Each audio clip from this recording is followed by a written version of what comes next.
Pop the Balloon is exposing the disaster of black dating in the United States. Let's get into this video. If you watch Pop the Balloon regularly, there's a specific feeling that you get about 15 minutes into every episode. And it's not necessarily frustration, secondhand embarrassment. It's more like recognition. Like, oh, I've seen this before. I've met this person. I might have been that person. And then you read the top comment and it says, "It's that time of the week when we find out why so many people are single." And it immediately clicks. This is why so many black people are single. So many black people in the United States. We need to stop categorizing what black people do in the United States and make it sound as if it's something that occurs around the whole world. All right, let's just put what they do in their category. Don't drag everybody else down with you. Now, if you're unfamiliar, Pop the Balloon is actually a dating reality show here on YouTube, hosted by Arlette, and it strips away everything that traditional, polished reality TV shows tend to hide behind. So we're gonna be bringing out some single ladies one by one. When she comes around this corner, if you like what you see, she's saying all the right things. Do not pop your balloon. However, if there's anything that you're just really not feeling, you can't see yourself dating her, whatever it may be, go ahead and pop your balloon, and I'll go over to each of you and see why you ended up popping. And remember, it's nothing like your typical dating show. It's not like your Love is Blinds and your Love Islands. It's really raw and unfiltered. And because of this, it's uniquely revealing. Those first 10 seconds of them walking in are oftentimes the toughest to watch. And it's really because it exposes how people behave when attraction is the only variable at play. If the bachelor or... But when someone walks in, let me ask you guys this question. When somebody walks in the room or whatever, based on how they look, would that influence your action? Probably. We all do it. It doesn't have to be when it comes to dating, but we all do it. We all do it. So you cannot really fault people for reacting to someone that looks good and not reacting to someone that doesn't look as great. It's just what we do. We're very looks driven as people. Men and women. Men and women. Women do it too. They do it. Believe me. I'm not taken seriously because of how I look. Let that sink in. Yeah, you don't hear what I'm saying. You don't care about my character. You don't care about my personality. You care about how my muscles look. I am not kidding when I say that. So we all do it. Or bachelorette walks out and the lineup isn't necessarily intrigued enough, the set transforms into a drive-by shooting. Hello, what's your name? It literally starts to sound like the 4th of July. Mind you, the person didn't even get to say their name yet. And every time that happens, it makes it so hard to unsee the theme of superficiality in the current dating scene. This is also where we can observe types and standards being confused, because those two things are completely different. A type refers to superficial preferences, such as physical appearance, job title, or hobbies that often drive initial chemistry, but do not guarantee long-term compatibility. And off rip, that's an issue, because a lot of the people who come onto the show, they're clearly looking through a lens of what's my type. But that feels like self-sabotage, because if you felt compelled enough to come onto a dating show, more likely than not, the typical type that you go for hasn't been working out. So there'd be value in maybe taking the angle where you're looking for someone who matches your standards and values. You know, maybe try something new. And the superficial popping has become such an issue. It's been noticeable how Arlette presses people way harder now whenever they pop, and you can just tell that it's for something nonsensical. I don't like the way he's dressed. I don't like how he's dressed either. So what's wrong with his fit? I don't like the watch. I would say it's more the accessories than the fit. Connection should be about like skin deep, like should be deeper than just what we wear. Because we can change our clothes. Yeah, I agree. I just didn't want to emasculate men. That's not something that I'm. So. The variety of stupid cop-out reasons that a lot of these contestants give when they don't want to just be honest and really disclose the reason why they popped on someone. It's beyond me. Oh, I don't. Yeah, I agree with her. You pop because you're not attracted to them. Stop finding reasons why other than what you actually feel and think. Honestly, she's speaking facts here. I don't like their shoes. I don't like their watch. I don't like when men are shorter than me. But then the man is way taller than the girl. And I'm not making these up. These have actually happened more than once. Yeah. Why did you end up popping your balloon? I'm taller than you. Yeah. Let's see. You are not taller than him. Not even close. No, you're way shorter. Still. But in summary, the bigger issue that instances like this in the show highlight in the black dating scene, it doesn't show any self-awareness. It's just really hard to see the point in flying to a different state. Black in America. If it hasn't Black worked in out America. in your everyday life, maybe the show is the opportunity to do something different. Speaking of types and preferences, the ones that we see on the show shine a very bright light on a historical issue within the community, and that issue is colorism. I don't know if this may be a hot take or not, but by now in 2026, we should all know by now that colorism colorism can affect any black person of any shade or tone. So as typically and historically known, darker skinned folks tend to be viewed as less favorable. Have you seen South African women? They're darker than me and look far better than any other types. So I don't know what you're talking about.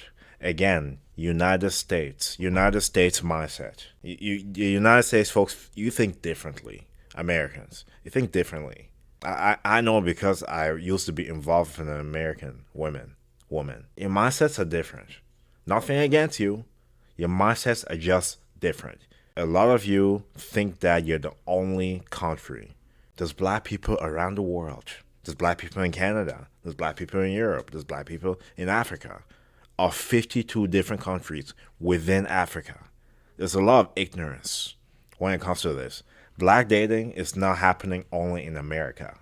Newsflash. Not as attractive, etc. And when it comes to lighter skinned folks, what I tend to see is them being told that they're not black enough. The traditional definition of colorism tends to describe the discrimination only going towards people of darker skin tones. And when it comes to both of these spectrums of colorism, they're both frequently seen in Pop the Balloon. And hey, you don't have to agree with me. I may not convince you, but these next two clips just might change your opinion. Is he someone that you're type? I don't like light skin men, however, you are very attractive. That's cool. You can move, yeah. If it's light, Yeah. She's lying. Also, they want to say, "Oh, I want a tall man," but then they go with you. "Oh, you're just you." They break their own rules. One guy dreads, I want a guy that's skinny. They break their rules. But I've seen it. Not breaking the rules for you. They don't like you, and that's fine. At least you know the truth. light, it ain't right. But you're cute. Okay, let's go down over there. All right, your name and age, and why did you end up popping your balloon? My name is Anita. I'm 37. I don't think there's like an attraction between us. Okay. No, she's someone that's your type? Yeah, she's my type. Bro, just say no and move on. Why do you have to say yes? Like her skin tone. Oh, I'm shocked, and I didn't think you were attracted. Why are you shocked? I don't know. I didn't think I was this type. I should think that, but Yeah, nah, you're very beautiful. I like your skin tone again. And yeah. Something I think is worth mentioning, specifically when it comes to the clip of the darker skinned woman, a lot of the comments assessed that moment as insecurity on her end, but simply ruling that out as insecurity feels very dismissive to the nuance that the moment deserves. Black women in general, we've all experienced that backhanded compliment of, "Oh my god, you're so pretty for a black girl." And even besides that, Like, black men get it too. All right. that within the community, dark-skinned women aren't shown as much love as they're shown in the comments. And let's really talk about it. Because in the comments, it's almost like Really? we've imagined colorism. At the end of the day, colorism is a form of internalized anti-Blackness that was imposed externally and maintained internally. The prominence of colorism on the show really shows the effect of the historical oppression from things like the brown paper bag test and the fine-tooth comb test. Since we mentioned the fine-tooth comb test, let's talk about hair. Because hair is such a recurring topic on the show. As discussed in a previous video, black hair is not a neutral topic. It's a very sensitive matter to many of us for many different reasons, but the laundry list of constructed biases towards the hair that grows out of our scalp has marginalized us and continues to marginalize us. I mean, there is a reason why the Crown Act exists. Black people have been told that their locks aren't professional, and then there's those instances where box braids are looked at as ghetto, but then they're cool when they're on the cover of Vogue magazine. But Yeah, that's a quick conversation. it's crazy. You're so right when you say that.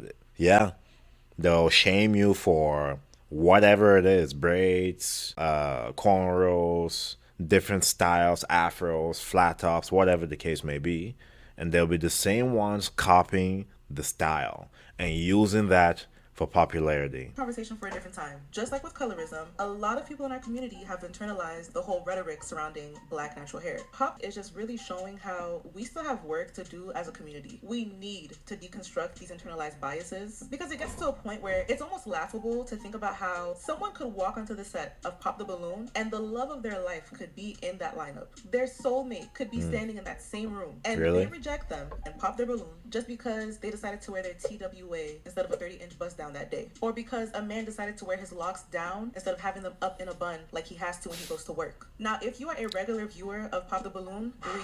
Yes, we are going to talk about height because it is one of the main, if not one of the most annoying, regular reasons why people pop, and I don't know if it'll ever make sense. Now, is he someone that's your type? Go ahead, Not say really. it. Okay. Not really. Why not? I like someone who's a little. Bro, but okay, it's not just the height. All right. First, okay, my man, you need to physically train. All right. You might be mentally trained. That's great, but you need to be in the gym minimum 3 days a week. It doesn't look like you're doing that. You need to watch what you're eating. Right? It's not just the height.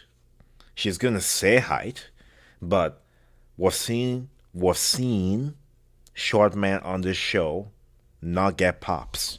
Why do you think? It's not just height. I'm not the tallest person in the world. Why am I the exception? Why is the other men on this show your height but look like they take care of themselves the exceptions too? Why? A little taller. No idea of popping his. The height. Huh? Never mind. It would just be for height. Yeah. Respect.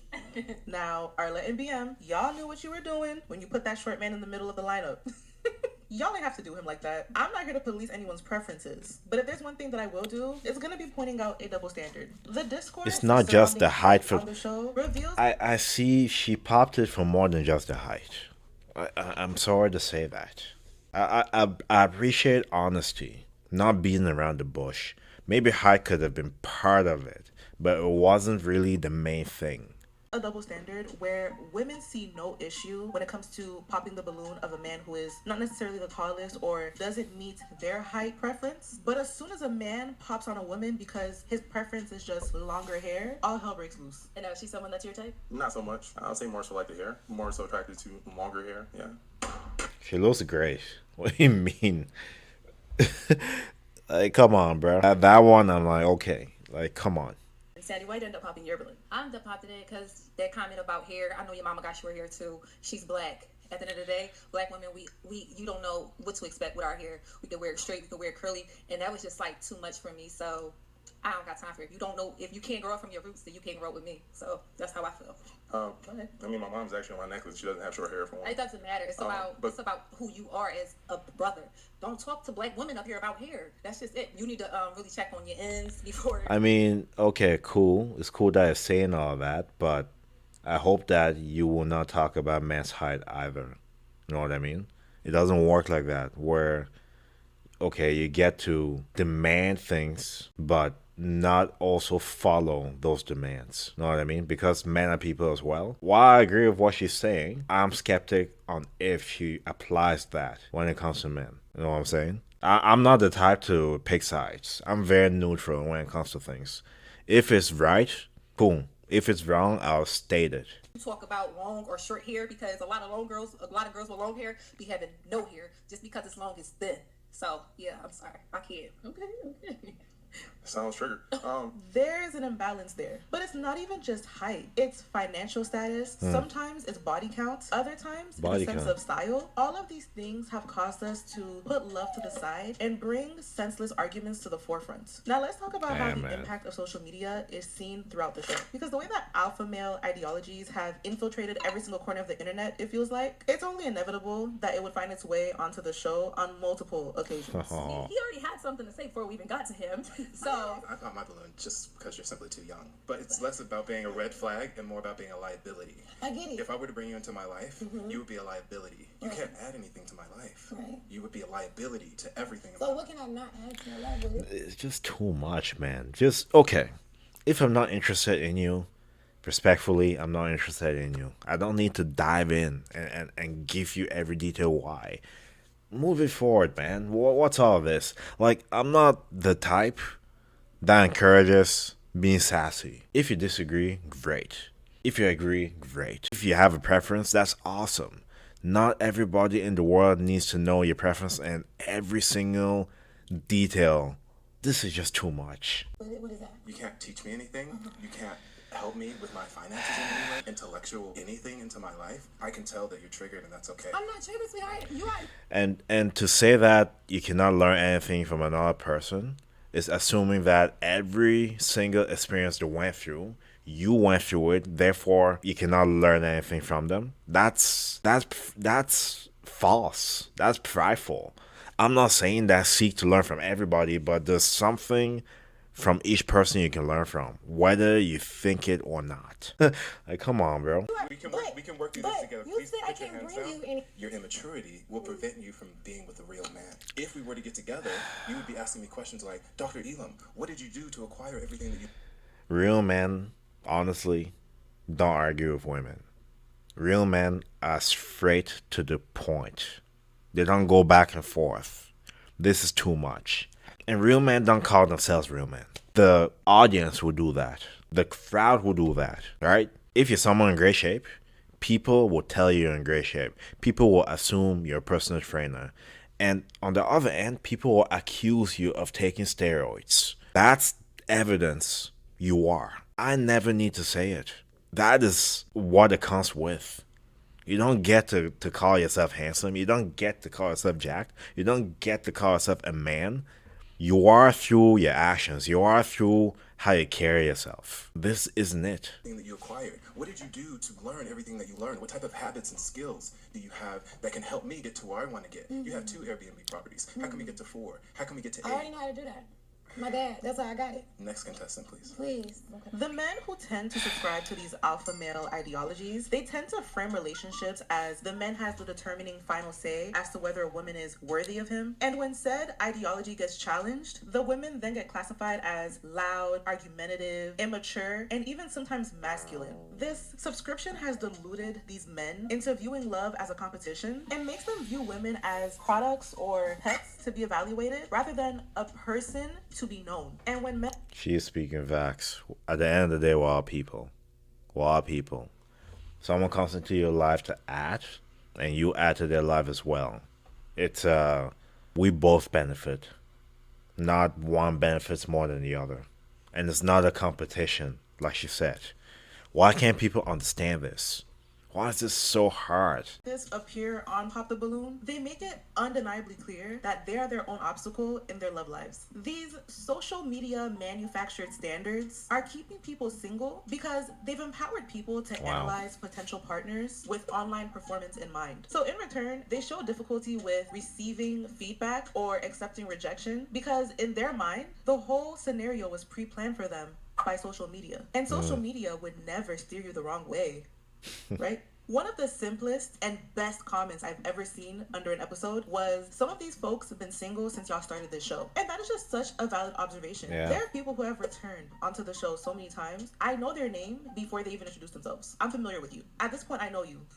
Like, sir, we've played these games before. We know the song. Even crossing the sea to try on the UK edition of the show with the same energy, the same standards, and the same rejections. But in a sea of losses, there's been many people on this show who have found real, genuine love and connections, and there will be many more to come. Giving up is easy, but having these uncomfortable conversations and learning from them in order to grow is a choice worth making. Yeah, this is a great video. Definitely check out this lady's channel, Dory's Diary. Really good video. It definitely offered up a lot of perspective about Pop the Balloon shows and any show that is similar to it. But yeah, we just need to be more self-aware. That's a key thing that I see in these shows, dating shows. There's a lack of self-awareness. There's always a pointing type of mentality. What do they do? What can they provide for me? How do they look? It's never about the individual themselves. They cannot critique themselves. You know what I mean? That's what I see. And another thing I'll add, black dating in the United States. Like I said at some point during this video. It's not like this everywhere in the world. Right? Mainly in America, the UK perhaps, but not Europe, not all parts of Canada, and not the entire Africa with the 52 countries. So yeah, just want to make sure that's clear. Anyways, let me know your thoughts in the comment section. Thank you so much for reacting with me. I definitely cannot wait to read any points that you have on anything you agree with or disagree with. And that's it. Like, share, subscribe, stay tuned for more reaction videos. God bless. Metro Boomin want some more, nigga.